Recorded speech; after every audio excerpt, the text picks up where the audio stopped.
સંદેશ ન્યૂઝમાં આપનું સ્વાગત છે। વાત કરીએ સમાચારની। નડિયાદમાં 2 વ્યક્તિઓના થયા શંકાસ્પદ મોત। જવાહરનગરના 2 વ્યક્તિઓના દારૂ પીવાથી મોત થયાનો પરિવારનો આક્ષેપ। નડિયાદ સિવિલ હોસ્પિટલ લાવવામાં આવતા ડોક્ટર દ્વારા મૃત જાહેર કરાયા। આ વ્યક્તિઓના મૃત્યુ કયા કારણથી થયું છે તે અંગેની તપાસ કાર્યવાહી શરૂ। જવાહરનગરના રહીશો અને પરિવારજનો લઠ્ઠાવાળો દારૂ પીવાથી મોત થયાનો કરી રહ્યા છે આક્ષેપ। रिपोर्टर प्रतीक भट्ट, नडियाद। आपका परिचय क्या है? बलवीर सिंह। बलवीर सिंह, क्या मामला है आज हुआ है? मेरे जीजा जी थे, साई नगर में पकौड़ी बेचने गए थे। डिस्ट्रिक्ट खेड़ा, सिटी नडियाद, जवान नगर, साई नगर। क्या हुआ है? वहाँ पे दारू पी के वहीं पड़े हुए मिले थे। वहाँ से सिविल अस्पताल लेके आए। यहाँ पे डॉक्टर ने मृत घोषित कर दिया कि एक्सपायर हो गए हैं। आपको क्या मामला लगता है? कैसे उनका डेथ हुआ? दारू पी के हुई है। कहाँ पे पीने के लिए गए थे? ये जवान नगर, साई नगर, नडियाद।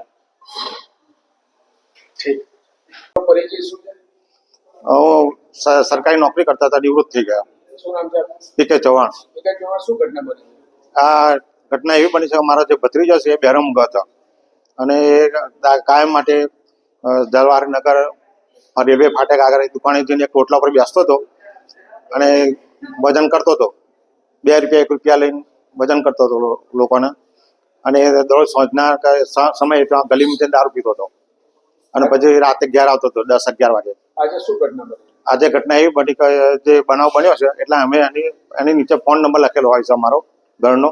એટલે ફોન આવે એક ભાઈનો કે ભાઈ અજાણ્યા વ્યક્તિનો કે ભાઈ આ ભાઈને ખેંચો આવે છે એટલે તમે તાત્કાલિક આવજો। એટલે અમારો જે પોતરો છે મારા ભત્રીજાનો છોકરો એ ત્યાં રૂબરૂ ગયો। ત્યાં જઈને એણે જોયું તો એને ખેંચવાનું એવું આવતું હતું અને ફરી એક્સપાયર થઈ ગયો અને 108 મહિને લાયા એમ। તો અત્યાર સુધી કેટલા લોકોના મોત થયા તમારી દ્રષ્ટિએ? મારી નજરમાં 3 જણના થયા છે। શું થયું? શું પીવાથી થયું? હવે તો દારૂ પીધું હોય તો થાય ને એવું।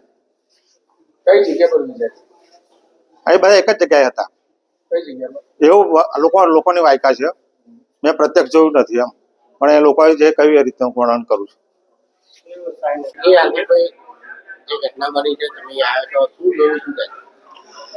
અમને ફોન ઉપર એવી જાણકારી મળી કે નડિયાદની અંદર દારૂ પીવાથી 3 વ્યક્તિઓના મૃત્યુ પામ્યા છે અને તેમને સિવિલ લઈ જવામાં આવ્યા છે।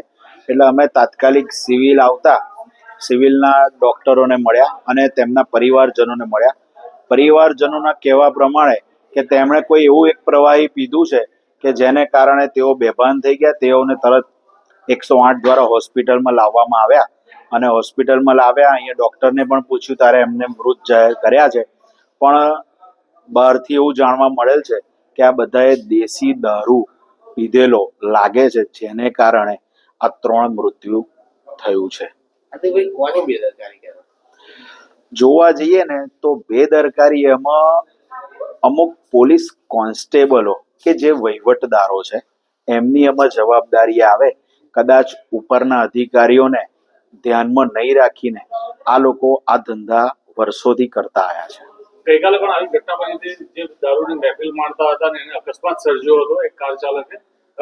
આજે ફરી એકવાર આ દારૂને લઈને ઘટના બની છે। વારંવાર આ પ્રકારની દારૂની ઘટના બને છે, તો આ મામલે તમે શું તમારું કોંગ્રેસ પક્ષ તરીકે શું?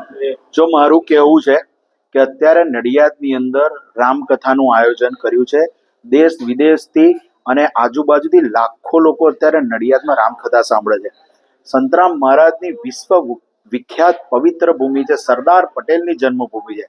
આપણી આજુબાજુ ડાકોરના ઠાકોર બિરાજે છે અને એક બાજુ લક્ષ્મીનારાયણ બિરાજે છે। ત્યારે આ નડિયાદની અંદર વર્ષોથી જ્યારે દેશી દારૂ ગળાતો હોય ત્યારે જવાબદારી એ નેતાઓની પણ આવે અને જે વર્ષોથી, હું હજુ ફરી કહું છું, 22-24 વર્ષોથી નડિયાદની અંદર કોઈ એક નેતાના આશીર્વાદથી રહેલા એવા પોલીસ કર્મીની પણ 100% જવાબદારી ઊભી થઈ શકે છે। ગુજરાત સરકારને તમારું શું કહેવું છે? મારું ગુજરાત સરકારને કહેવું છે કે અમે જવાબદાર એવા વહીવટદારો તથા આ બુટલેગરોને કાયમ માટે નાથવામાં આવે અને વર્ષોથી આ જગ્યા ઉપર દારૂ વેચાય છે, એટલે નડિયાદની પવિત્ર ભૂમિ ઉપર તો આ બંધ થવું ખૂબ જરૂરી છે।